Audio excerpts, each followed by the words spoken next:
আসলে ওরা মেয়ে, মেয়ে বলে ওদের উপর অত্যাচার করা যায়, কারণ ওরা মেয়ে বলে মুখ ফুটে বলতে পারে না কিছু। বাইরে থাকে হাসি খুশি, সব কাজেতেই সেরা। একটু খোঁজ নিয়ে দেখো, এরাই আবার ভেতর ভেতর হাজার কষ্টে ভরা।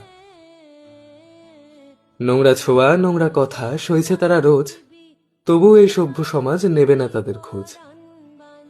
স্কুল হোক বা অফিস কলেজ, সব জায়গায় নাকি সেরা।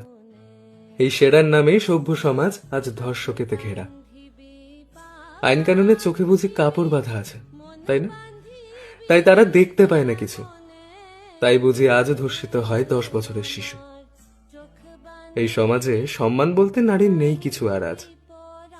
আবার এই সমাজেই নাকি মা দুর্গা পরেন পুজোর সাজ। সত্যি কি অবাক বিষয়, তাই না?